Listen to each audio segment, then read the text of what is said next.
Okay. Okay, can you hear me out there? All right, let's kick this thing off. It's super meeting time, EMAR, from my left-hand side over here. Now, and pay attention here now. From the left-hand side, you guys are all going to shout super, and right in time, you guys over on this side. And remember, you're getting this direction from a blind guy. So super over here and meeting over here. Let's go. Super. One more time. Let's get this thing kicked off. Welcome people on time. You guys make some noise. I am Rod Barker, your 2023 president, and whoever thought that a blind guy would be up here introducing the super meeting for EMAR? My God, this is amazing. All right. We have so much going on today. I hope, who enjoyed the show out there? Who enjoyed the tour of businesses out there? Oh, yeah. Absolutely amazing. I toured around. Of course, we all needed more time. I know that. But I'm so excited for what we have coming up on the show today at your super meeting. First up, though, someone who actually needs no introduction, but I get to do it because I'm the one on this stage with the microphone. So someone who needs no introduction. He has been president twice, served on so many committees, I can't even take all the time to tell you about all of them, but also is a major investor. Welcome, Greg Whistler.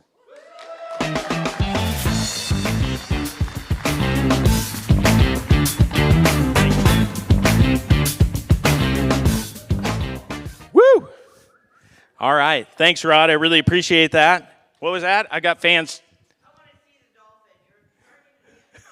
the dolphin. No dolphin right now. All right. Thank you very much for having me up here, Rod. I appreciate it. We're going to talk a little bit about RPAC, but before I do that, at the beginning of the meeting, it was brought to my attention that a member of the realtor community had passed away recently. It was Janice Hall, who's with KW over in Vancouver. She is a past president of the Women's Council of Realtor and also a past president of Clark County Association of Realtors. So if you do anything in Washington, you've probably heard of her or bumped into her or something like that. I mean, she's been very influential over there. So I just wanted to take a quick moment and just have a little moment of silence for Janice. And so let's just do that right now.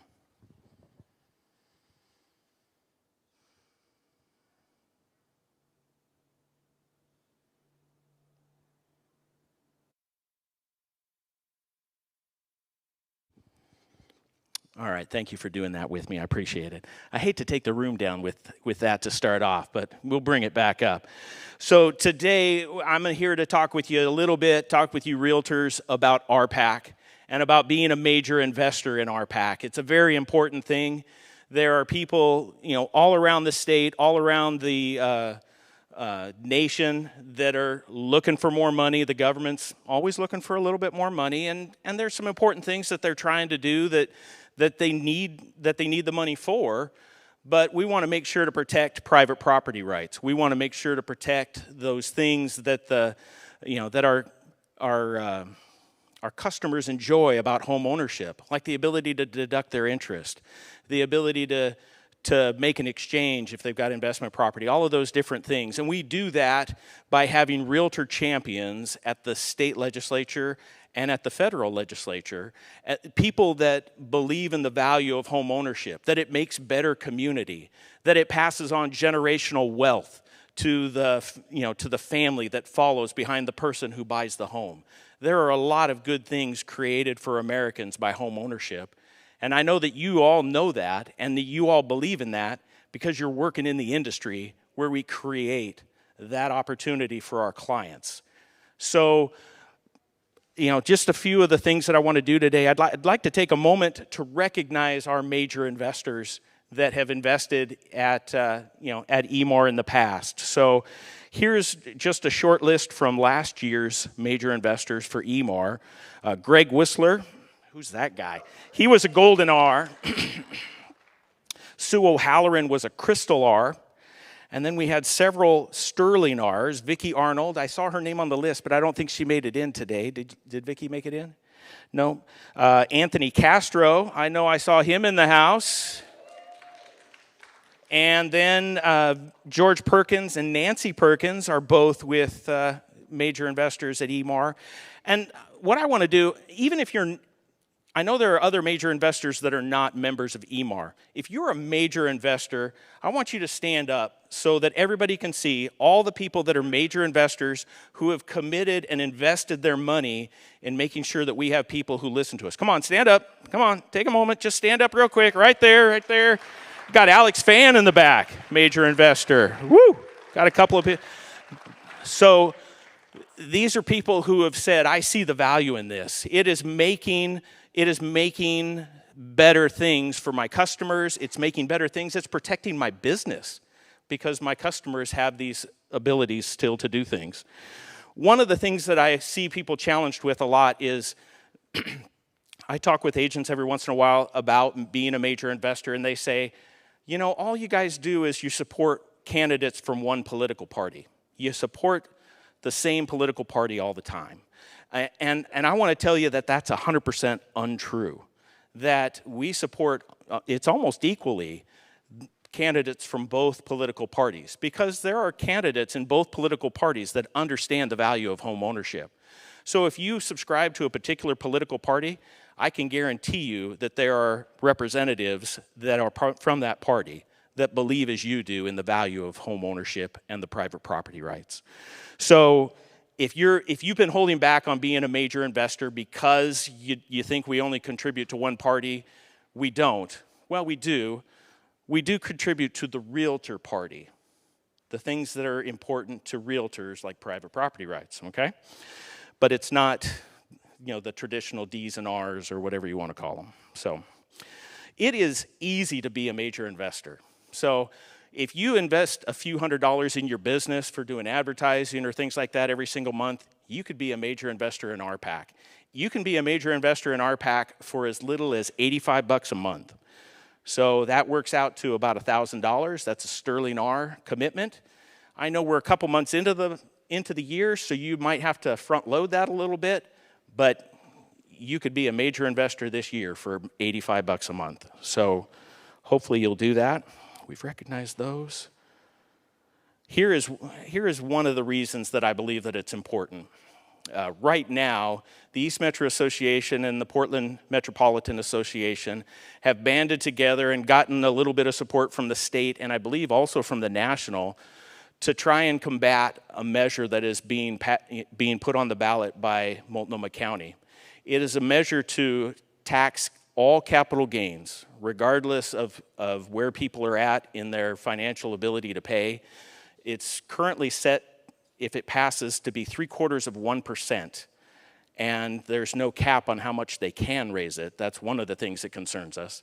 The other reason that we're concerned about it is that it's to fund things that there's already funding out there for. So is it really necessary to have another tax to provide services that are already out there? But probably the biggest thing is that capital gains is anything. It's more than just houses. It's the stocks and bonds you've invested in your retirement accounts. It's the business equipment that your company might have bought to run the family-owned small business or something like that. We need to have people that are listening and protecting private property rights, and we do that by being major investors and helping support those people so that they're willing to listen to us. Let's be honest. The politicians listen just a little bit better when we've put a couple bucks in their pocket to support a campaign or whatever we've done. Just a couple of proud statistics. I think we had 87% or something like that of the candidates we supported at the state level get elected in the last election cycle. So they understand the value of what we're talking about and they're willing to work with us on it. So lots of good things going on.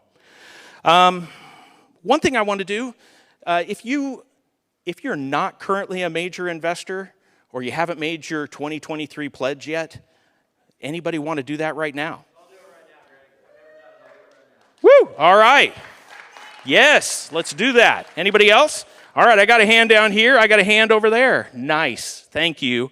Thank you for supporting the pack. If you guys want to see me afterwards, we'll make sure to get your contact information so we can get you a link so you can go online and make that payment. Thank you for supporting the PAC and taking a couple minutes to listen to me today. There is a QR code on the screen, so if you want to scan that QR code, you can start making your payments. Make your investment in your future and in your business by supporting the PAC. Thank you. Here you go, Rob. Second. There you go. Thank you. Thank you. Amazing, Greg. The investment is in all of our future. Please make the investment. That is absolutely amazing. All right, let's try it again. Super.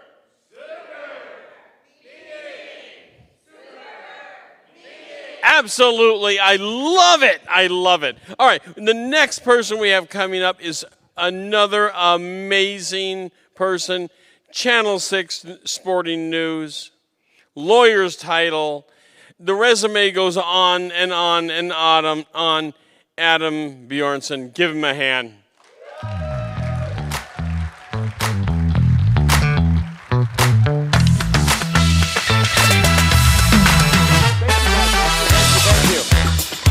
And thank you to Rod, and thank you to Greg. I appreciate you guys. How we doing? You guys good? Yeah, we got you guys all warmed up a little bit. I was talking with Lee Toft a little bit, a lot actually over the last 4 or 5 months. I said, I got one request. I said, make sure on my desk that I have a TV because it is March Madness. So all these tournaments going on. He came through. Well done, Lee. All right, big thanks to all of you guys in the audience and online as well. This is going to be a terrific day. We've got a lot for you guys to sit back, soak in, be a big sponge. And many of you probably saw the snow today, and we're like, I'm not going to risk it this time, given what we saw, 2 weeks ago. It was a little daunting, but some of you decided to join online, which is terrific. First order of business, tryouts for the EMAR All-Star Band are going to be happening here very soon, so that's going to take place after the raffle. I'm excited to be in Troutdale today. This is the 16th annual East Metropolitan Association of Realtors Super Meeting. And as you just heard, our goal here, our goal here is to raise funds for our PAC, but that's not all we hope to achieve today. We've got a collection of 5 strong panelists on hand, and we have set the stage for a very lively discussion that we're going to have today, and about the current real estate market and various ways to not only survive but thrive when things are a little bit challenging. So I think we're all going to learn a thing or two by the time this day is over. Last time I was here, this time last year, I didn't have glasses. Now I need them. So this is what happens. For those of you that don't wear glasses, it's coming. It's coming soon. All right. Before I go any further, I want to thank Judson Roy Staging for the fine furnishings up here. Give them a round of applause, please. Makes me feel right at home. In fact, I just texted my wife and asked her if she could swing by and drop off my PJs and my slippers. So it is very nice up here. Okay, let's, speaking of feeling right at home, NAR Chief Economist, Dr. Lawrence Yoon, he's got a message to share with us all. So we got about 10 minutes of this, so please tell us. What's up, Doc? Hello, I am Lawrence Yoon, Chief Economist with National Association of Realtors, and I was asked by the East Metro Association of Realtors, Mike Schultz, to speak briefly about the market condition that is fast changing. And certainly we saw some major decline in sales activity throughout last year in 2022. So this year in 2023, first I want to thank also local association president Rob Barker for inviting me to participate. So in 2023, in the new year, what can we anticipate? Because we have seen some stirring buyer interest in the new year. Perhaps it's part of their New Year's resolution. But the mortgage rate is still a challenging environment. Right now, in mid-May, almost approaching 7%, just as we hit 7% mark in early November of last year, which essentially killed off the market.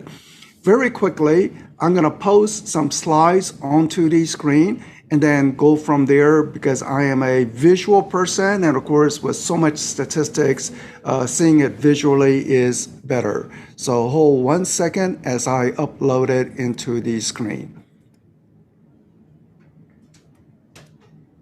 Okay, there we are. So first, this is home sales trend in 3 boxes. The first box is pre-COVID, so percent change from 1 year before. And as you can see, very little change pre-COVID, little up, little down. Then in the middle box, we had truly a COVID real estate boom. Sales rising 30%, 40% from 1 year ago. Then last year, rising rates,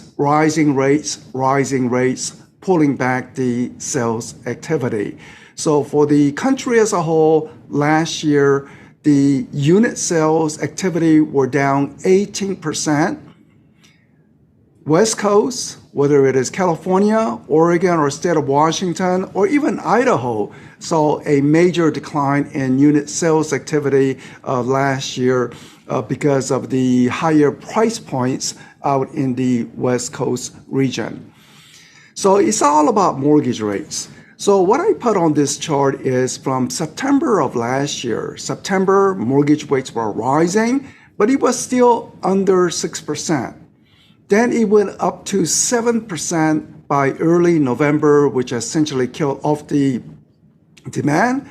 Then interestingly, throughout the remainder of the November and December and even up to end of January, mortgage rates were sliding down on the news that inflation rate was coming down. Consumer price inflation no longer rising sharply. It is still rising, but no longer rising sharply. So some good news on calming inflation brought the interest rate down. Then the past couple of weeks, inflation number is showing stubbornly high conditions. And also in Washington, where I am right now, they released a report about the U.S. federal budget deficit, saying that it is out of control. Very large budget deficit, also raising the cost of borrowing.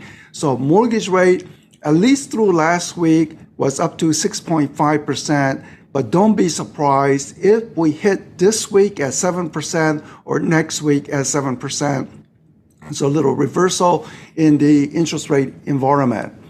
In the meantime, home prices have been achieving record high levels.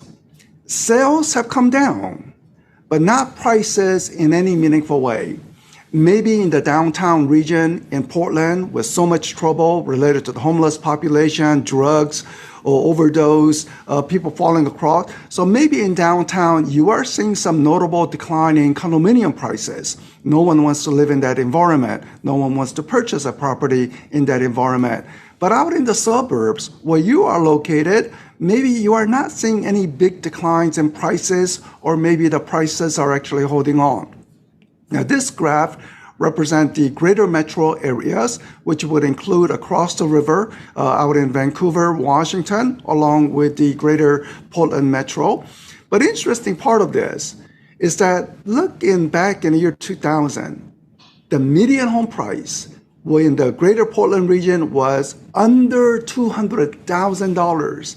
And you are wondering whether or not you should have purchased 2 or 3 extra properties back then. Or consider in 2010, in the midst of the foreclosure crisis, prices were low. And if you were purchasing, certainly you would have done very well. So home prices still holding on despite the fact that home sales have come down. And the reason why home prices are holding on is because there's very little inventory. As you all know, inventory level today are still below pre-COVID days. And look at this. Homeowners under stress, very non-existent. Mortgage delinquency of more than 3 months are at historically low. Unlike the peak that you saw during the subprime lending implosion days, or the early days of COVID when people had the mortgage forbearance and they did not pay mortgage. But look where it is today. Historically low mortgage delinquency rate, and that's why home prices are holding on, and expected to hold on going into the upcoming months or even going through the next year. The inventory level, focus on the blue line, that is the MLS. All the homes in the MLS right now at historically low levels. While the builders are seeing more inventory, which is the orange line on the bottom, whether it is an empty lot, unfinished construction, or actual completed. So the new home inventory is rising, and you can say that it's closely approaching the MLS data condition, but overall inventory still remains low. Job market condition, state of Oregon is showing 2.2%. It means that prior to COVID, where every state had record high employment in every state prior to COVID. Then the COVID came, interrupted our lives, but in the latest, in the state of Oregon, there is 2.2% more jobs compared to pre-COVID days. Idaho is zooming, 7.2% more jobs. If you see orange or red color, this is not good. For example, out in Michigan, they're still down compared to pre-COVID days in terms of employment. But at least Oregon, you are in the positive territory. So 50-state variation on this graph. Focusing specifically on the Portland, Vancouver metro market, you see the steady employment from year 2000 onwards. Little fluctuation in the middle, subprime lending, foreclosure crisis brought the employment down. But you were at record high pre-COVID, and now after the COVID disruption, setting a new high in terms of jobs. Jobs naturally means building up a potential home buying demand into the future. So one concern is here in Washington, the orange line shows all the money coming into Washington, the revenue. Yet the blue line shows how much we are spending for everything, all combined. So this budget deficit is one big concern about what the direction of mortgage rates. So the annual forecast is that this year in 2023, I think that we will continue to see some negative home sales in the early part of the year. Maybe in the second half of the year, it becomes neutral, and maybe by the fourth quarter, little higher sale in fourth quarter compared to recently completed fourth quarter in 2022. So overall unit sales, I expect to be down about 11%. Prices, essentially no change, while 2024, continuing job creation, and I think by 2024, mortgage rate will be at 5.5%. with much calming down in inflation. So with this outlook, best to you all in your business plans and business activity. And again, I want to thank you all for inviting me, and I wish you best, President Rod Barker, in your year as the local association president. So thank you very much for giving me and this short video, and have a wonderful day.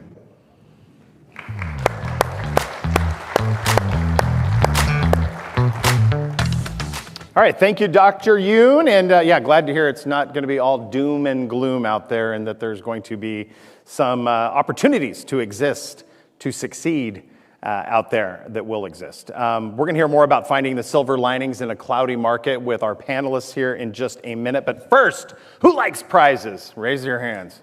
All right, you're going to need to do this. Okay. So the first one, this is a golden opportunity for someone to win a prize right out of the gate by correctly answering our first trivia question. And so all you have to do is raise your hand if you feel you know the answer. We have got Teresa Kuhn over here to my stage left and Jean Farr, stage right.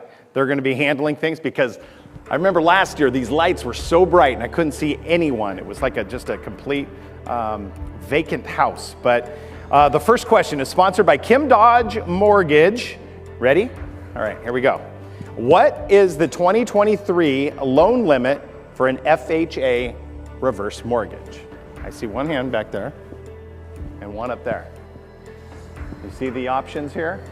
A, 700,000, B, 800,000, C, over $1 million, or D, none of the above.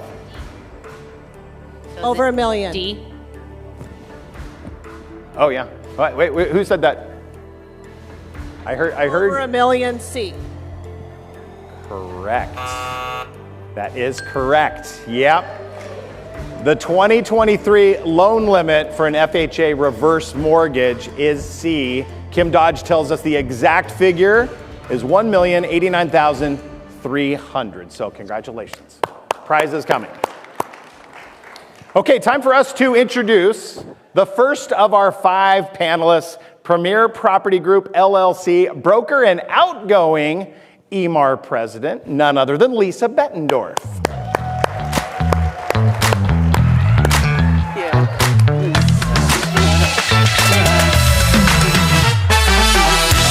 All right, the floor is yours. Tell everyone about who you are, what you do. Perfect. Hi, everybody. I think I have met most of you in the audience. I'm Lisa Bettendorf, and I've been in real estate. This is my 29th year, so almost 3 decades. The best part about being in real estate for almost 3 decades is I still love it every day. I love it. I love helping people. I love working with all of you, and I'm very excited about that. So I'm going to keep my introduction short today, but I would like everyone to give a round of applause to the EMAR Supermitting Committee, because this is a great event, so thank you. Always is. Thank you, Lisa. Hard to believe you've almost got 30 years in the industry. I know. Did you start when you were 3? Yeah, it looks so great. Yeah. That first transaction had to have been a playhouse, I'm sure. Oh, you got that one from Lee Toff. I did. Uh-huh. All right, and now a word from Director's Mortgage. Hi, EMAR. Julie Farrell with Director's Mortgage. Thank you so much for allowing me the opportunity to be here today. We are all about relationships and make sense lending, and I couldn't be at a better company. If you've got questions on financing a manufactured home and park, or 160 acres of filberts, or a barn dominium, or new construction on any of those properties, I would love to be your resource for all of those. Of course, I do all of the conventional FHA, VA, jumbo financing.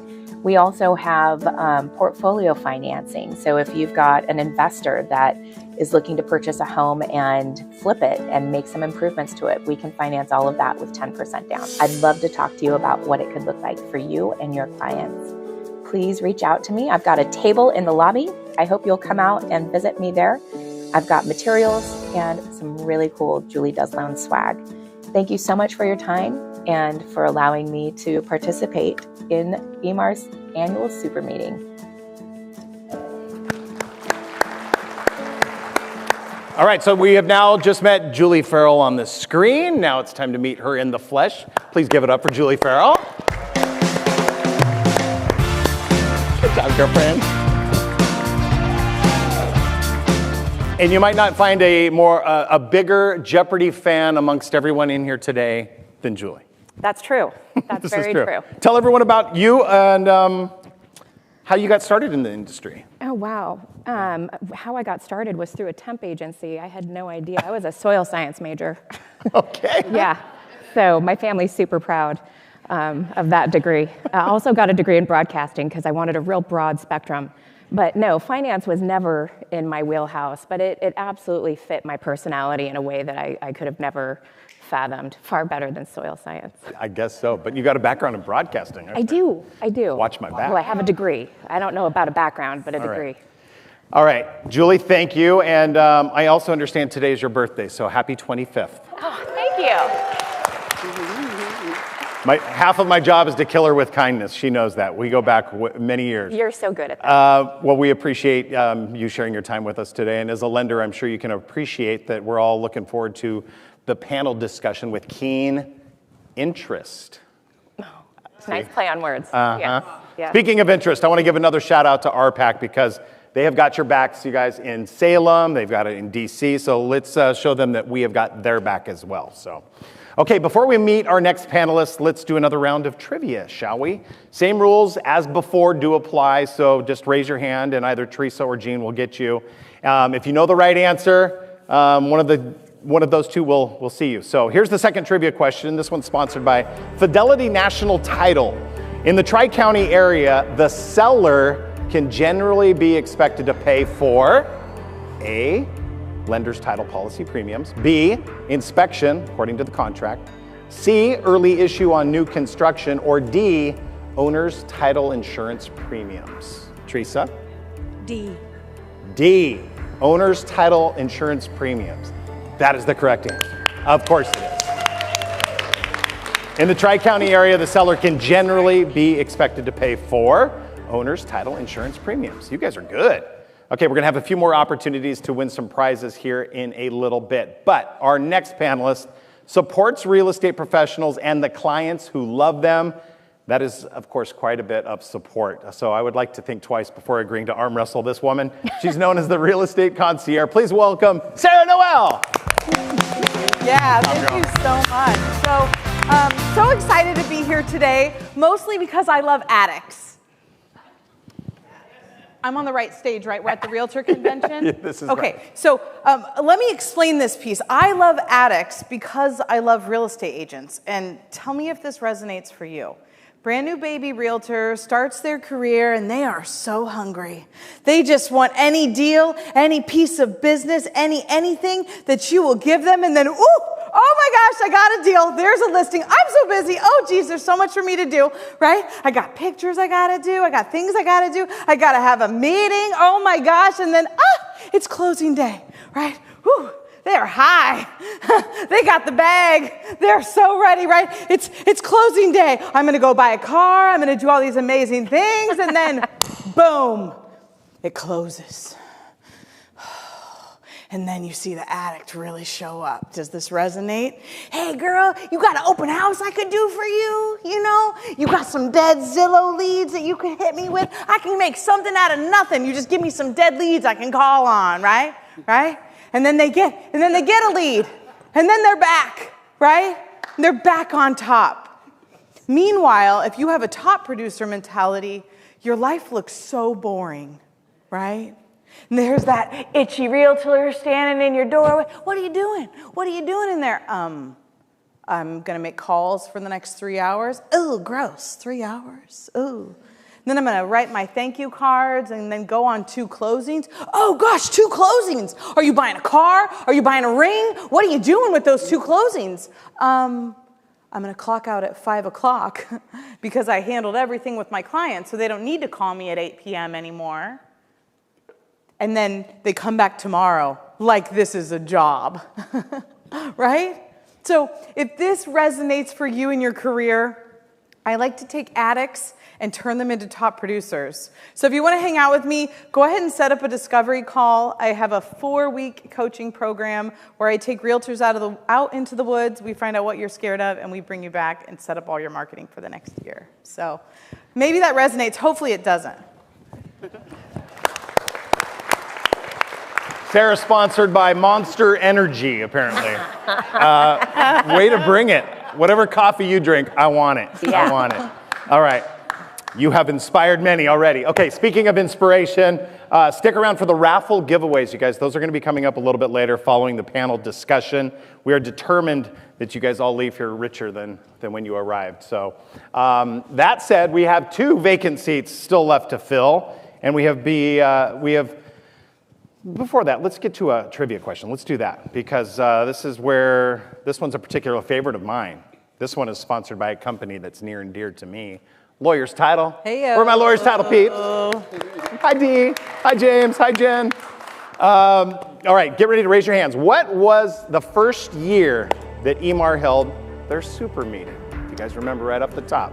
Is it 1970, 1983, 1998, or 2007? Wait.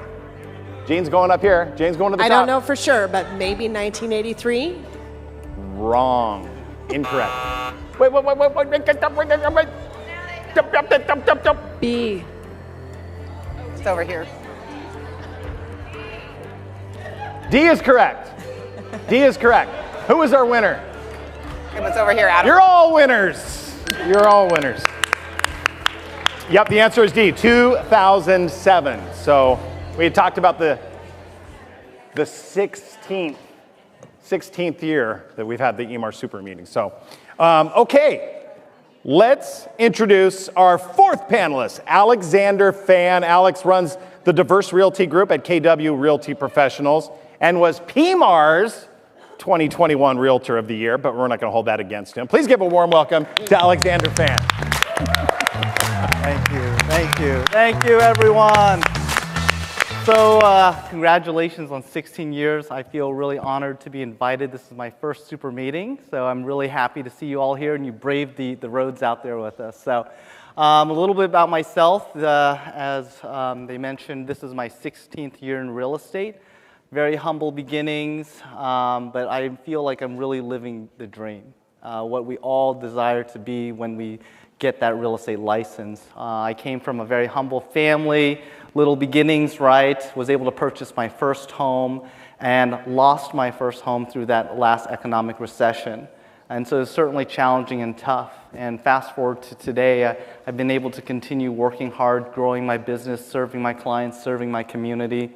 So not only was I awarded Realtor of the Year, I am really involved in our industry and community through volunteering, of course. So I am also one of our PAC trustees for our EMAR members.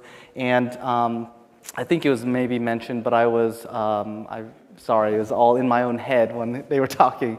But I was also most recently chair for Oregon Realtors Diversity Committee. I've been a state director for many years now, and I really want to make this announcement to EMAR that I am running for president-elect for Oregon Realtors in April. And if I could have a moment to talk about why that's important to me, this was unrehearsed, unscripted, didn't have anything, that's how I roll. But why that's important to me is because I want to be a new face for Oregon Realtors. I want to be a new representative. And I believe I am qualified to also lead in the position.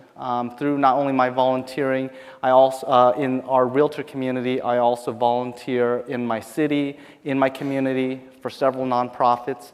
And when I say I'm the real deal, not only do I working with clients, but I invest in real estate. I am a major investor, as we talked about earlier. I stepped up to the next level up, which is Crystal this year, so that's a big step up for me. And it's important. That's not what I'm to talk about. Why? Sorry, you can see how nervous I am. But, you know, I love our industry. I believe it can change one's life, and we are so integrated into our community. I don't know if you knew this, but realtors on average volunteer more in the community than any other profession out there. And I know that's true. And I want to run because I would be the first Asian American president for our state. And I think it's time for that. And not only to be the first, just to say I'm the first, but because I want to give people like our next panelists light that they can be part of this too. I have other people come up to me and tell me, Alex, thank you for what you're doing for our industry. Thank you for being a leader. Thank you for doing something that I wouldn't feel like I could ever do. And that's why I want to do this, so I can help those of you maybe out there who haven't been involved in our leadership or our association to want to get more involved, to give back, to find out what we can do to continue raising the bar for the level of professionalism in our industry and serving our communities. And so I know that I won't spend more time talking about that, but please, if I haven't met you before, come out and introduce yourself to me. I'd love to talk to you and find out what's important to you and how I can serve you as our president. So thank you for giving me that time. Alexander Fan. Thank you, Alex. Your participation today, greatly appreciated. And speaking of appreciation, my daughter just texted me. By the way, she's 7.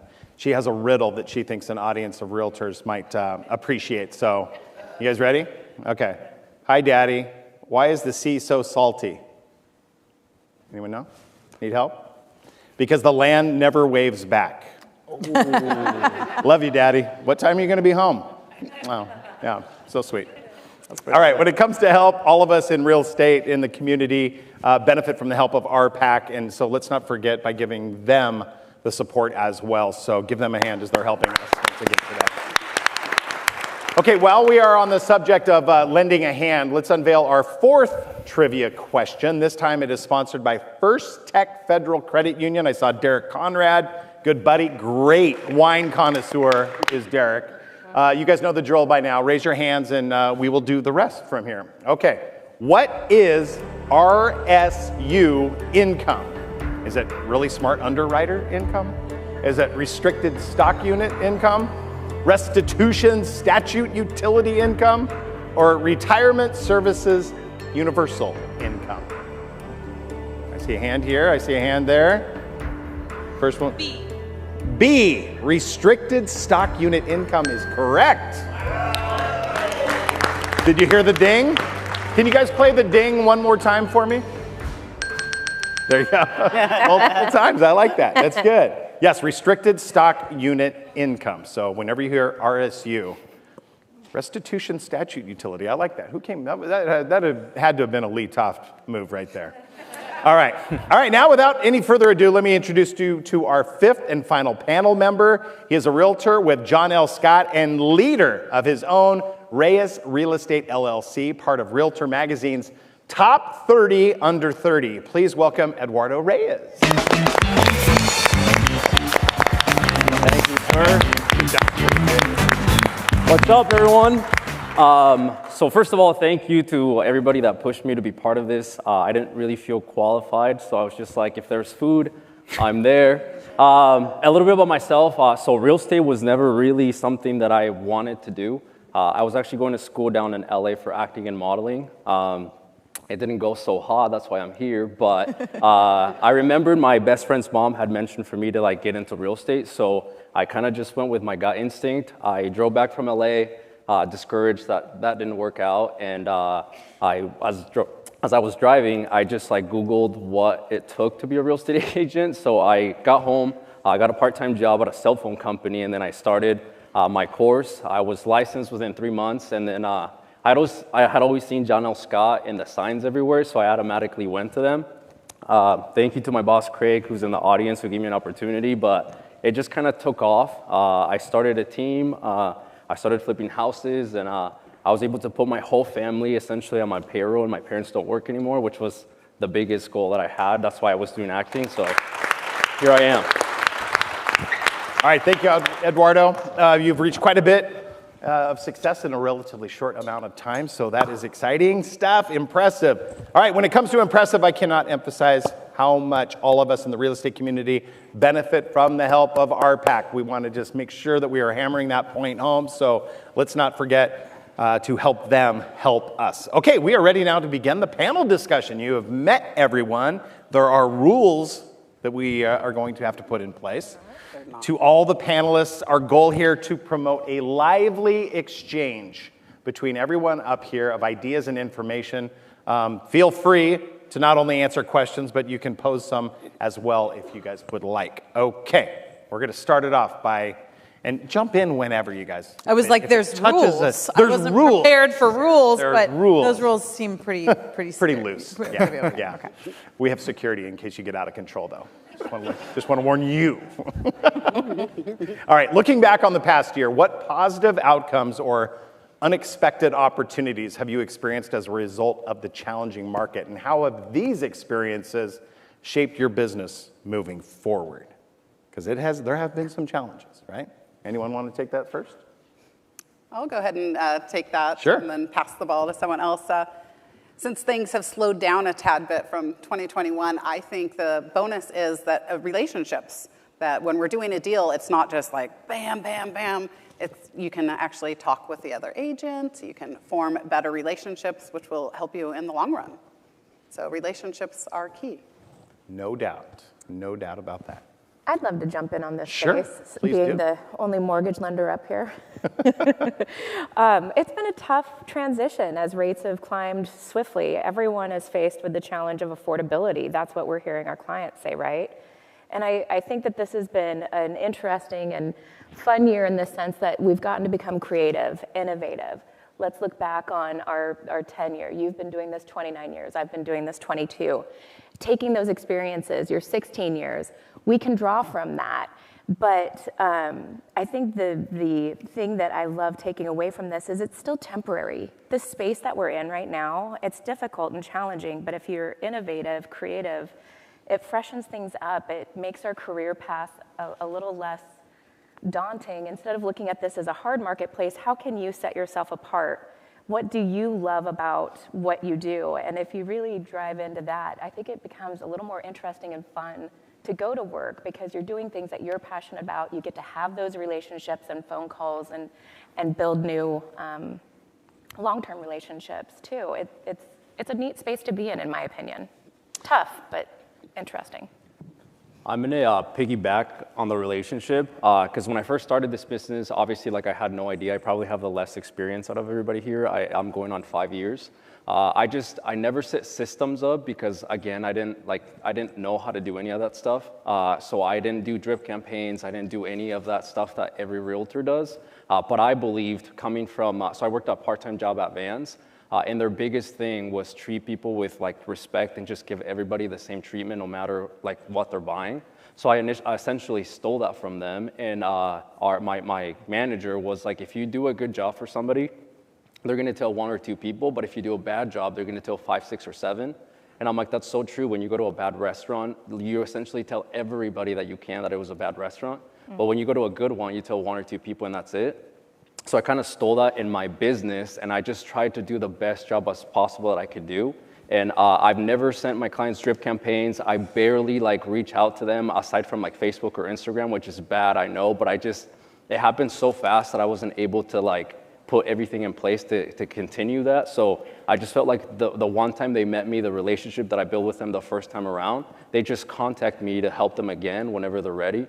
Which is kind of crazy to think about, but the whole like thing that Vans taught me, I feel like is super correct to just treat people well and they'll remember you. So, isn't that huge? Like everybody remembers the crummy realtor on the other side of a transaction, right? Yeah. And we're sitting there going, you know, at the end of the day, when they're laying out these 4 contracts, you know, Mr. and Mrs. Seller, I don't know, you know, these are all the same offer, let's say, right? And I don't know these 3 people. But this lady's really rude, right? That sense of our relationships matter more about our success in the business and building those relationships with our clients than a lot of people give credit to. right. Yeah, I want to tag on what you said, Eduardo, and that's kind of like the opportunity. No matter like has less than 5 years, he's admitting he doesn't have systems or drip campaigns, and yet he can still have the level of success he's experiencing. You can come in no matter what the market is. As long as you're serving people and building those relationships and doing the right thing to build clients that will rave about you, you'll be successful. So I wanted to, like an unexpected opportunity for me, I've had a team for about 10 years, and through this last year's shift, it was hard, of course, on all of us. And I didn't realize that so many people were looking for more support and guidance. So I've actually added 4 people in the last 60 days, basically, to my squad. And that was an unexpected opportunity to see, like, oh, there are so many other brokers that, you know, just need more support, need more mentorship, need more coaching. So the fact that with my experience, I'm able to offer that and help them, just helps them feel like, you know, we can do this, you know, to be a sounding board. So that's been a really unexpected surprise for me. But an opportunity in the last year, I feel like I didn't expect either, was how do we solve this housing crisis? How do we solve this affordability? And so I've been working with educating myself more about land development. How do we build the units? What's it going to take?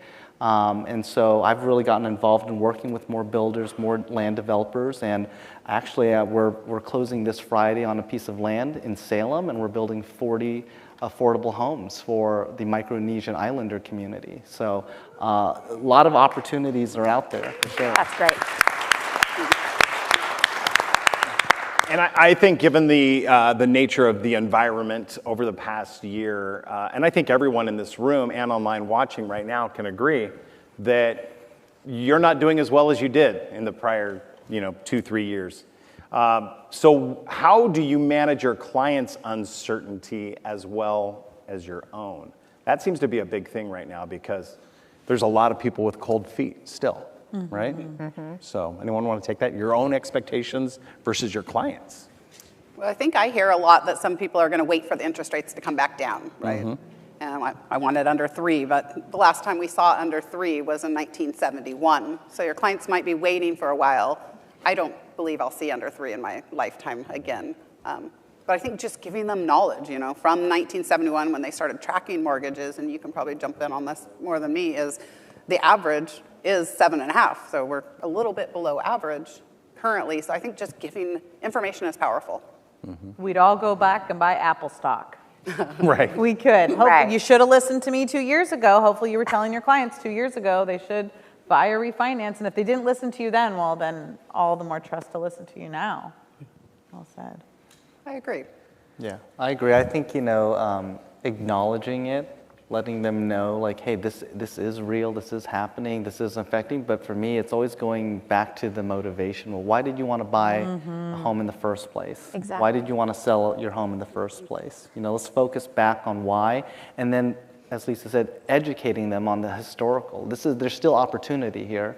And here are some strategies and different ways that we can approach this to still help you get to that desired outcome. Well, and I love to your point, there's different strategies that you can add in the current market space that may not have been as desirable 2 years ago, but very applicable now. Temporary rate buy downs, they can address people's challenges with payments. There's a high propensity that rates, albeit are going to likely continue to go up in the immediate future.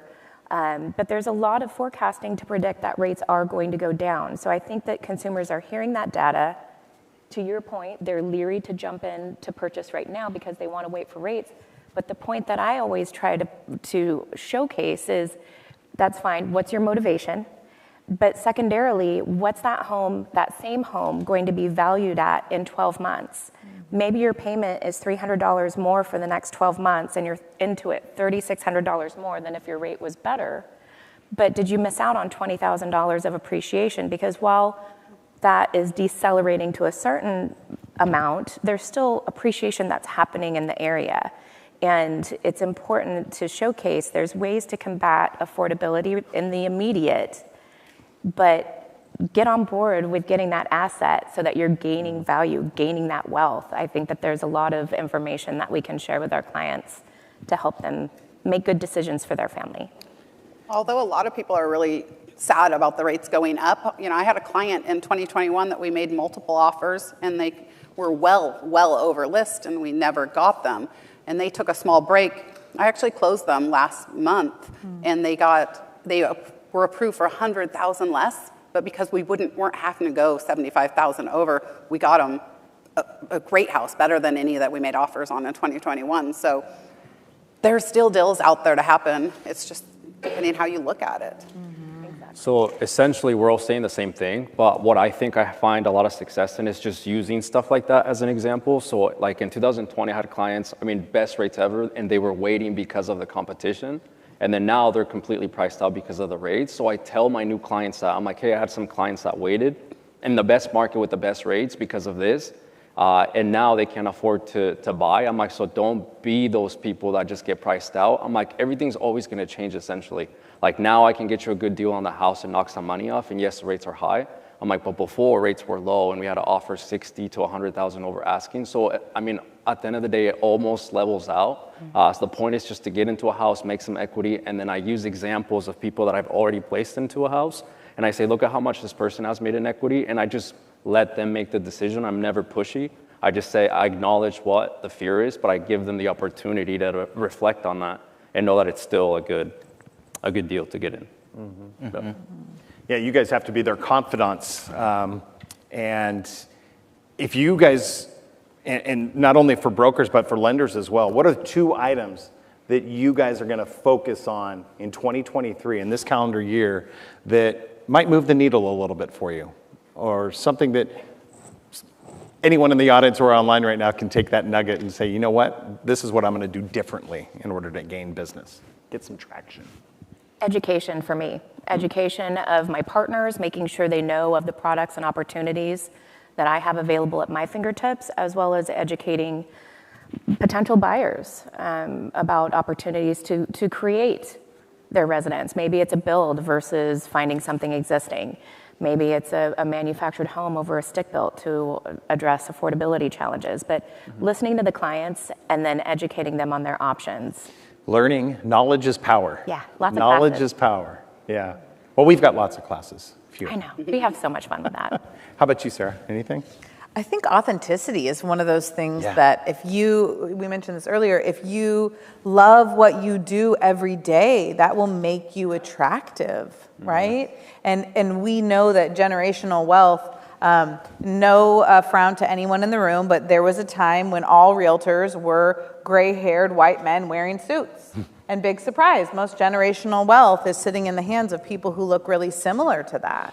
And if we can have you show up in your messy bun and your Ugg boots, or tall and handsome, or short and funny, or whatever is your brand, be yourself every day. No one's going to show up and buy their first house from someone who doesn't look, think, act, smell, touch, taste, and experience the world like they do. So I would say this year, if you just be your dang self, you'll go out there and find more people that want to do business, rather than focusing on, do realtors still wear handbags? What watch am I wearing? Is this my best realtor jacket, right? Forget all that. If you like to wear a t-shirt and jeans, somebody wants to buy a house from you because you're you. That would be my best encouragement. Yeah. I've always said real estate is a contact sport, right? It's a relationship business. It's face-to-face. We're dealing with people's big dreams here and money. And to your point, just being out there and being visible, how you show up matters. What you post online matters. What you say to your clients when they say, well, how's the market? It's so depressing, right? How you react and respond to that is extremely important. How you build business and credibility, right? You need to be the opposite of that negative of the media, reinforce all the opportunity, and that's how you attract and grow more business. So for this year, one of my goals is just to be more visible and be more out there. I've done a lot of new things this year already that I typically am very uncomfortable doing, like running for Oregon president. But that is something I need to do to show everyone that I'm serious about my business, my sport, and that they can trust me for sound advice because I'm experiencing it. So just being out there and being visible, and like you said, showing up and being professional. Huge. We talk about being visible. Yeah, I mean, no better platform than on social media. How many, show of hands in this room, how many of you guys use social media for your business? Just about all of you, right? Just about all of you. Is there a tactic that you guys use in social media that seems to work? Because a lot of times, if you're not reaching the right people, social media can be great. It can be the complete opposite of that as well. But is there something on social media, Facebook or Instagram, that you guys are using? that's what I was going to say, social media, just being on top of mind. I tell everybody that I'm a realtor. It's so funny because our office secretary, I get calls sometimes, and it's people who it's the wrong number. They're like, oh, I'm sorry. I'm like, it's okay, but do you want to buy a house? I'm a realtor. And I've actually got an appointment, I'm not joking, for just somebody misstyling me, and I told them what I did, and we just started a conversation. But I just tell everyone what I do. And as far as like Instagram, so I had to do that for the whole acting and modeling thing, so I kind of like carry that over to this business. But I find polls to be super like engaging, so you just need to get your client engaged. Like, for example, I picked up 3 buyers from a post that I did the other day. And I said, who stopped by, like just from a show of hands, who stopped buying because of the rates? So I said, I set up a poll on Instagram that said me or not me. And then all the people that said me, like I'm like luring them in. And I'm like, hey, it's me. So I like message them and try to educate them on why it was still a good time to buy. So I feel like that's super important. And then also authenticity. So what you see is what you get. My boss, Craig, always, gives me stuff for wearing ripped jeans, but that's just my style, and I didn't want to change and wear a suit because I don't like dressing like that. Sometimes I show up to showings and I legit look homeless. I'm like, but my clients, and when I meet them for the first time, they'll just look at me up and down and then look at each other when it's a husband and wife.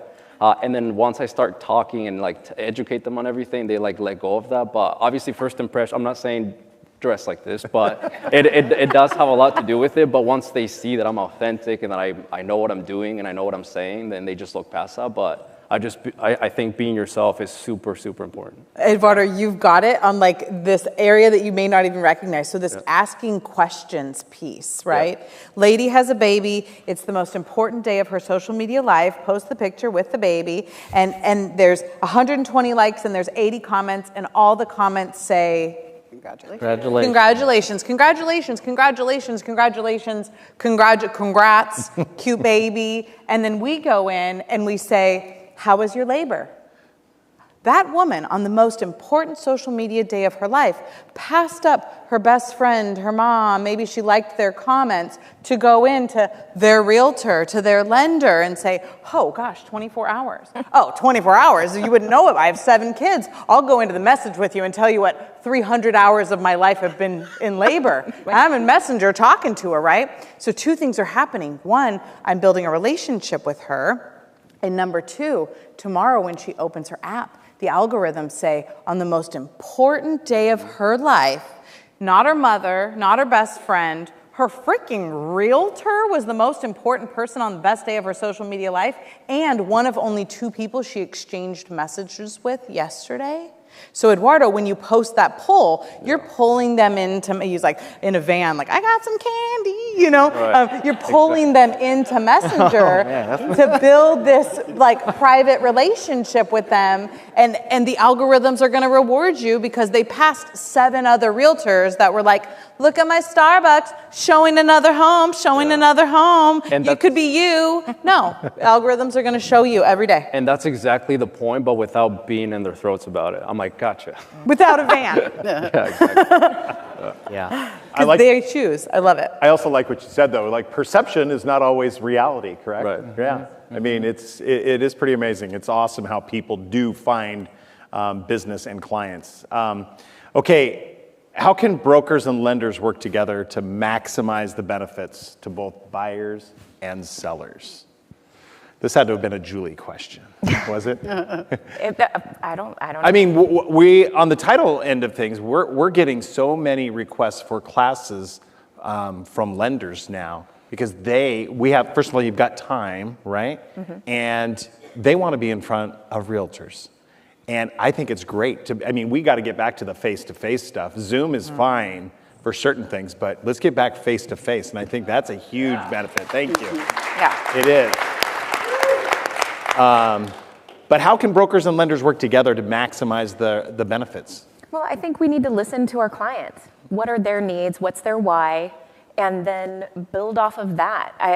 There's more teamwork and camaraderie that needs to go into every transaction, buy side, sell side, and lender side, and escrow side for that matter. Mm-hmm. Are they going to do a mobile notary?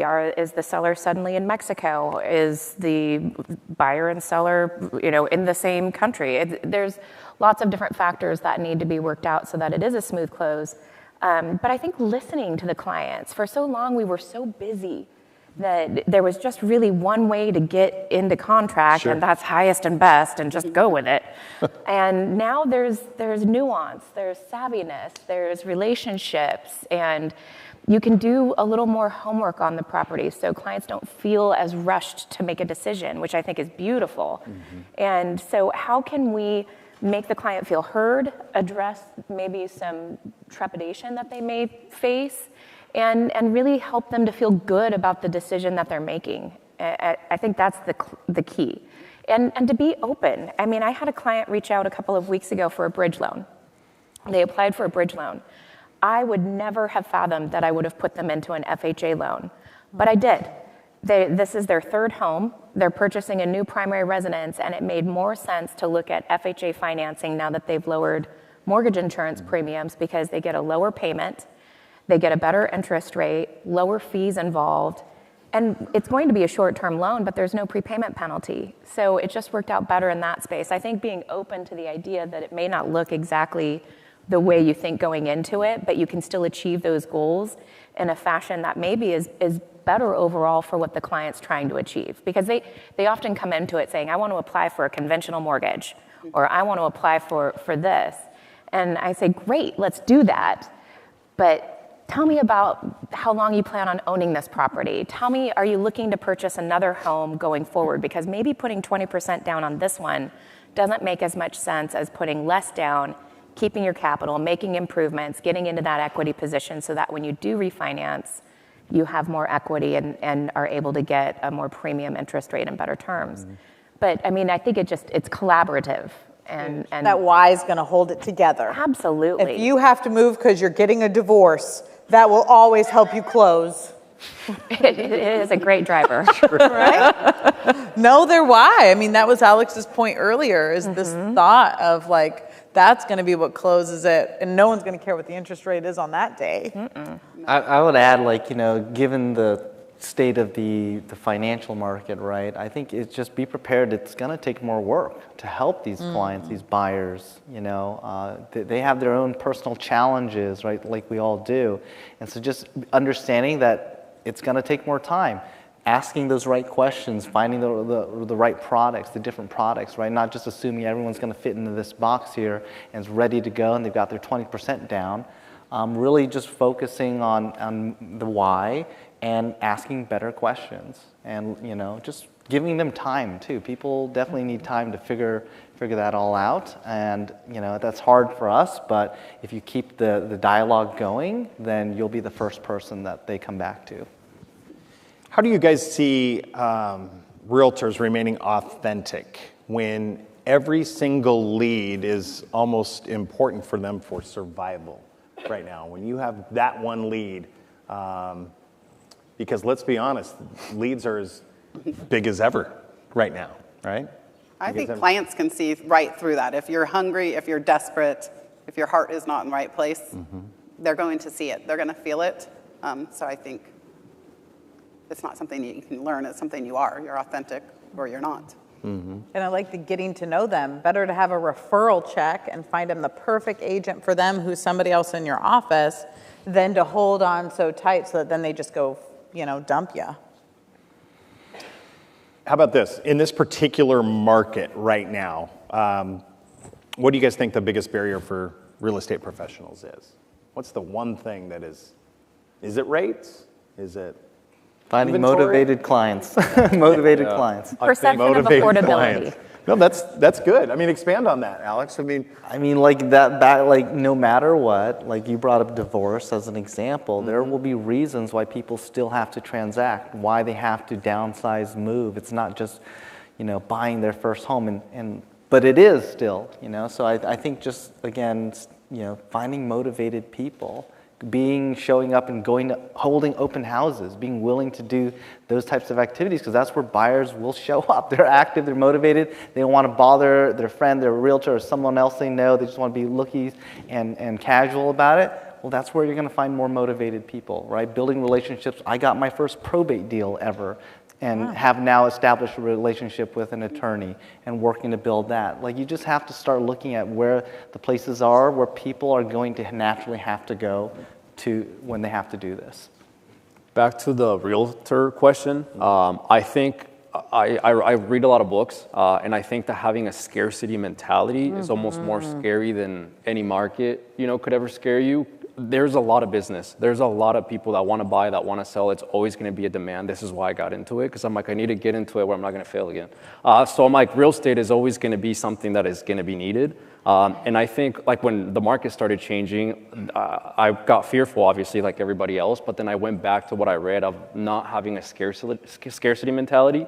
Like, you can call for sale by owners, you can do door knocking, you can tell people at your gym, tell people like in your community, in your church. Like, there's so many ways to get business. And when people, I have had realtor friends who are like, oh, I can't get any business. And I'm like, well, then, like, what are you doing to get business? They're like, well, and I'm like, yeah, well, like, nobody's just going to fall on your lap. Like, you have to put the work to get the clients. And I feel like as long as you wake up and you're actively pursuing, trying to get clients, that they're going to come to you. I want to stay with that mindset, and I don't ever want to change. And I'm like, there's going to be people that are going to come to me just naturally because I'm almost manifesting that out there. Yeah. I like that a lot. With real estate, the good thing is everyone's always going to need a home, right? Everyone's always going to need a home. So if anyone's sitting here thinking 2003 or 2023, is they're not sure what to do, would give you 3 choices to do. I think educate your clients and yourself. I'm a huge advocate of education. And also focus on your relationships. I think, sending out thank you cards, calling people, taking them to coffee, things like that. And the last one, which everyone on the stage is really well known for, is volunteerism. Some of my best friends are sitting in this room that I met through volunteering at EMAR. And I can see a lot of people shaking their heads, which I see a lot of great volunteers in the audience. So, Yes, give it up for the volunteers right now. Yeah, thank you. Yeah. And Julie, you and I talked backstage. In the lending world, you've got to be creative now because people just have cold feet, right? They're just like, I'm going to wait. And you're probably hearing that way too many times in a day for your own good. But the creativity part, what is the most creative thing that you guys have done in order to gain a transaction or gain a new client? Someone maybe you've closed 3 or 4 times with already. Is there one thing creatively that you did that was maybe different than anyone else? I'm loving food drive flyers. Has anybody done a food drive? Door knocking, can feel kind of tough for a lot of people to go out with your, piece of advertising and stick it on their door. But if that piece of advertising is on the back of a list of the 10 most needed items for a local food bank, and you stick it to a bag and you're going out and putting those on people's doors, it can be a food drive, it can be a school supply drive, it can be socks in the wintertime or pajamas for foster kids. And if your own neighborhood, your own farm, sees you and you put a QR code so that you can, start the lead generating element of it, that's one I'm seeing have a ton of fruit. And then 2 weeks later, you get to go door knock them again with a picture of you standing by the scale, how much we raised. That I see really a cool way to get in people's houses. I had a client who, and I may have brought this up last year because it was sometime early in the pandemic before everything felt like it was being shut down, but he was in the mountain biking community and he decided on a Saturday or Sunday that he was going to go to a new spot that he'd never been before. What he did was he brought coffee and donuts right where everyone was gathering. Everyone showed up for their ride through the forest or the trail or whatever it was. And that's how he got a chance to know the people that were coming there. Hey, by the way, I do real estate. And had a conversation with them. And so I think that was super important. And I was like, wow, just the lengths people will go. It doesn't seem like that's that difficult, but something like that, just to make a better connection with someone. He told me he gained 2 clients out of that one day. Well, everybody does love donuts. Yeah. Well, to a point. I deliver donuts to my office building every month on a consistent schedule, and I think by month 4, they're like, Alex, no more Krispy Kreme. You're not helping my diet goals, you're not helping, but it did work, it was effective. Just I definitely got feel business from that. You gotta go Blue Star, that's it. Blue Star, okay, Blue Star's maybe. it, yeah. I wanna go back actually, one very effective technique that I use in my business on social media is I always call it taking the online offline. So yeah, you see those big moments in their life and yeah, you can just comment like they said about, getting lost in that whole, comment chain, but you just call them and say, hey, I just saw your post, congratulations, I'm so happy for you, and just have a conversation. And they might not, pick up the call because they're so busy having a baby, right, for that example, but if you left a nice, heartwarming voicemail, they will remember that and they will call you back. And that's how I'm able to just have more conversations with people. I'm looking for reasons to call people all the time, right? And my other line I use all the time, I just drove by your house and thought of you, and so how's life? Tell me what's going on, whatever it is. So you just want to get in more dialogue with people all the time. That's very effective for me. Yeah. Awesome. I'd like to hear from Julie, because one creative thing that you do that I think all of us have seen is your podcast. No. Well, I do lots of videos, lots of clips and reels. Yeah. And I try to make them succinct, less than a minute, and relative to what people are searching for, what I think consumers are searching for. So I literally go to answerthepublic.com. What are people searching for mortgage-wise in Oregon, Washington, West Coast? And then I look at the little wheel as to how many people are searching for what. And then I address 2 or 3 of those questions, and 1 or 2 of those videos will make it through my compliance department. It's brilliant to keep them under a minute. I didn't realize you do that, but now that I think about it, you do. I try to, and then I've learned early on, no one listens. They want captions. We're agents. Yeah, so always put captions in there because pictures. Yeah. Right. But it's been an interesting space. I started aggressively putting a system together and sticking with it from August of 2021 through now. And it's consistently yielding me business. I can't deny the merits that are there, but I've learned a lot. To your point, you brought up sometimes you don't always get the right audience, right? Mm-hmm. And so I've been very strategic. I've talked to peers that have also created big spaces, and one of my peers had this amazing following on TikTok. And I'm like, I'm scared of TikTok. I don't understand it. I don't participate in it, and I don't know what to do there. And he goes, I've got 13,000 followers on TikTok. And I'm like, that's amazing. And he goes, yeah, they're all under the age of 15. And he goes, so it's not, I didn't attract the right audience with the content that I was putting out there. So I think it's important to be aware of who you're getting as an audience. And all of these social media platforms generate that data for you and send it to you. Mm-hmm. I mean, they couldn't make it much easier. I don't understand what I'm reading, but there's smart people out in the audience with lawyer's title that can help us understand and disseminate that data and make it work for us, because you need to be authentic. People can totally see through when you're not being you. Yeah. But we don't want to wait 10 years for them to be pre-approvable. In 5 years, she's doing good. That was a big red flag. No, you guys are right. Consistency is key. We cannot hammer that point home enough in all realms of real estate, whether it's title, escrow, real estate as well. What or who do you guys think is the biggest untapped resource right now for real estate professionals? Oh, okay. Oh. Okay, Sarah's I'm not just doing this for high fives. There are 10 people who cash a check because you close a deal. And I'm curious if, there's 10 to 12, I'll give some wiggle room even. I'm curious if the panel can name them all. Say that again. Okay, on the day that you close your transaction, 10 people also got paid in that. Who else got paid? You, the realtor, Inspector, the home inspector, on closing, the client, the seller, escrow, the lender. No one said lender yet. Lender. What else? appraiser, The appraiser, the firm. There's your brokerage. You're asking more from your brokerage than you ever have before. Who else? Insurance. The insurance company, photographer. That was a good one. Maybe you had a contractor out there. Maybe you had a landscaper out there. Maybe you had a house cleaning lady out there. Maybe you had a stager out there. home warranty. This is, who else? My boo. I love that guy.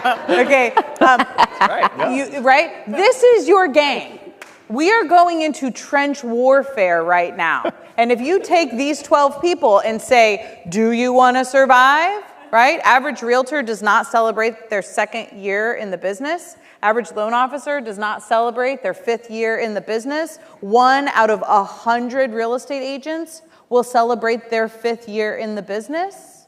This is trench warfare. Like, you have to find these 12 people in your life and tell them, I want you to survive. I want me to survive. Now let me in your database. Let's get in your phone. You have 1,000 contacts in there. Let's all put them in homes. Get in my business. Yes. Come to do one this. of my lead generation classes. Come to I mama. will teach you how to do it. Here's a great question. What lessons have you guys learned from the challenges that you faced in this market, and how have you used these experiences to improve your business practices? That's good. Go ahead. I don't know. I am on way too many Zoom meetings than I prefer, but they are efficient, right? So it's just, I definitely, we have that Calendly sign-up link for people to set up consults with us. We hold consults with clients all the time via Zoom now. Actually, I use that as a training opportunity because I can use the record function. I actually had a buyer consult who came into the office, sat down, and I said, hey, is it okay if I turn on my Zoom so my team can listen in? So, just so you know, we're all on board. We're here to help you find the right home. And I need them to tune into this. And the clients were comfortable, and my team got to tune in because they didn't want to come in it just made more sense, right? So taking advantage of the technology, incorporating it into all different aspects of my business. Yeah, it's good. Okay, guys. Do you guys learn something out there today? Yeah? A little bit? Inspire you a little? Yeah. Well, this has not only been fun, but it has been informative, and I really appreciate all 5 of you, your time, your expertise. And I think we've all learned a thing or two about coping in an uncertain environment. So Lisa, Julie, Sarah, Eduardo, and Alex. Thank you guys so much. Give them a round of applause. Thanks again. I'm not ready to ditch. I'm just getting comfortable. You were Don't just- worry about me, Adam. You're on a timer. Bring it. That's a long timer. I know. We don't have time. And we're almost done. I'm not ready to ditch the galoshes and the raincoat, though, just quite yet. So in this market, because I know there's a rainbow waiting for all of us. But for those in the audience, both here and online, don't go away just yet. We've got the current State Director for Oregon Realtors and 2020 Oregon Realtor of the Year, Jill Russell, on hand to share some more insights on RPAC. So, plus we also have the raffle coming up. So, Miss Russell, the floor is yours. There she is. Hi, Jill. Hi, guys. She's got her mic. Yeah. Now I'm going to stand over here. I don't want my back to be to all of you. I came here for this. So I'm here to ask for more money. Greg did a really good job earlier, but I'm your RPAC participation chair for the National Association of Realtors for the state of Oregon, so you get to hear me today. Yay! So I want to take it back to March 2020. Do you remember trying, first of all, we didn't know we'd be able to sell any houses. Who learned how to bake bread? Anyone do puzzles? I started hydro garden. Yeah, the puzzles, baking bread. And we weren't sure what was going to happen. We didn't know what was going to happen. We were a little scared. And then who remembers having a mask on? You have gloves on, you have booties on, you've got hand sanitizer in your hands, you've got all sorts of things that you're trying to shuffle on your phone because you got to get into the lockbox trying to show houses. And I think the worst part about that was going upstairs with the mask on and huffing and puffing by the time you got to the top of the stairs.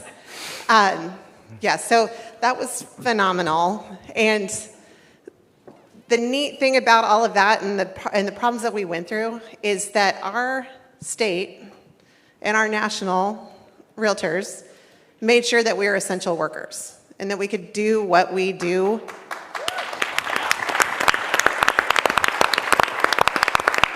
and continue to do our jobs. And so I think we were all a little panicked for the first couple of weeks, but everything went well. And as you saw from Lawrence Yoon's chart, we all had a fantastic year in 2020 and 2021. So when people ask why give to RPAC, I know we tell you all these great things, but really when it comes down to it, they're here for us. And they're here for our clients. And they lobby for us in our business and our industry. And they lobby for your clients and their ability to protect private property rights. So Greg touched on the being able to do exchanges. Mortgage interest deductions, they're going to come at us every single year until they figure out how to crack that nut. And so the state of Oregon and the National Association is working on our behalf to make sure that we still have that perk for homeowners. Thank you. And have to look at my notes, sorry, and I probably needed glasses, like you said. Nope, I'm good. You borrow them. And the one thing that, I don't know if you guys remember, but Measure 79, they were going to put transfer taxes on the sale of houses in Oregon. And we made a constitutional amendment to make sure that didn't happen. So I know Washington and some other places have transfer taxes. So I know Greg talked a lot about, the reds or the R's or the D's. We're the purple I can't say purple ever, purple party. And we support both sides. And we do that because what's important to our clients is important to us, that they can get in a home, they can live in that home and build generational wealth. So I'm here to talk about the power of small, really small. And I'm here today because I'm talking about participation and participation in RPAC. Do you guys know what the minimum contribution is that you have to make in order to invest in your business? Good job, Rochelle, $15. So I'm here to ask for $15. I come from Klamath Falls, Oregon. I come from a very small association. Klamath Falls, I know. I've got friends, not high school, even junior high friend here. So exciting, Jason. I haven't seen him forever. So I come from a small association, but I sit on an NAR committee. we ask a lot from the major investors to give $1,000, but what I want to tell you today is $15 means the world. And the biggest stat I can give you is there's basically about 1.6 million realtors, I think was the last count that I heard when I was down in Cancun at the President Circle Conference. It was pretty great. Yep. But if all 1.6 million members gave to RPAC, we'd have $24 million a year to fight for our clients and to fight for our business and to do what we do. So I love all you major investors, and once again, thank you for stepping up, but I really love the small donors that give us that $15. And that grassroots is how we do what we do, and we're able to keep all that in mind. So that's my pitch today, but I've got some swag. So if you do participation this year, we now have magnets, and I think they can go on your car or go other places. So if you haven't given your $15, I don't know how many magnets I have, but whoever proves to me that they have given their $15 today, I think they're going to put that QR code back up. You can come up and pick out one of the magnets. And so first come, first choice. And I think that's all I have to say today. But you guys are amazing. This is a great meeting. And the panel, holy moly, you guys had amazing ideas too. So I really appreciate you letting me come here to speak to you today. And I really didn't need the snow. We have plenty in Klamath. But thanks for making me feel welcome. Thank you, Jill. Good stuff. Thank you, Jill Russell. And thank you to all the EMAR members for supporting RPAC and the work that they continue to do. Okay, we have concluded the streaming portion of today's EMAR Super Meeting.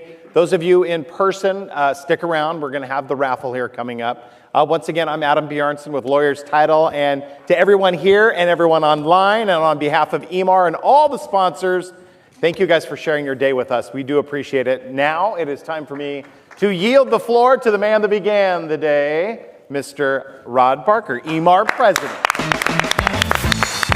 Woo. All right, let's try. Let's.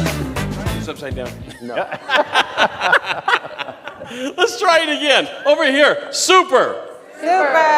Meeting. Again. Super. Meeting. This has been amazing today. The panel was on fire.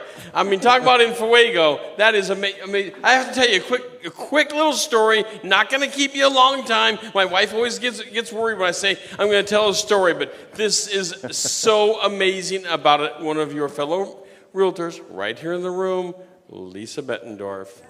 All right, Lisa, I'm going to tell the story.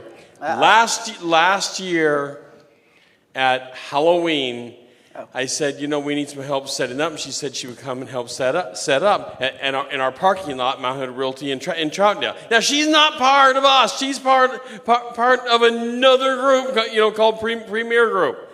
So she came over with her family and helped us set up in our parking lot for a Halloween event to actually gain clients for our agents, because we handed out candy. We had about 250 people show up for it. It was pouring rain. She was soaked. Her and her family helped us set up for that. That's what realtors do for each other. Give her a hand.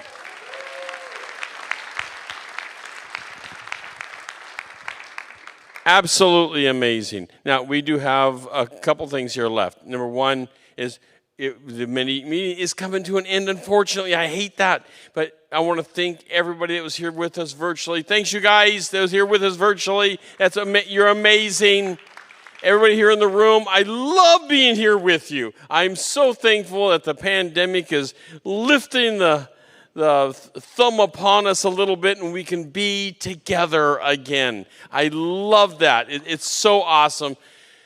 Okay, so now a few people to thank here. More than a few, but I'm only going to mention a few. Number one, Lee Toft. Give him a hand. My God, Lee, you are just amazing. Angie Sesser. Hand for the whole committee that set up the super meeting. Come on, let them hear from you.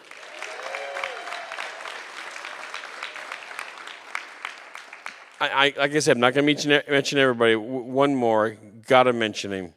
Mike Schultz. Mike, you're amazing.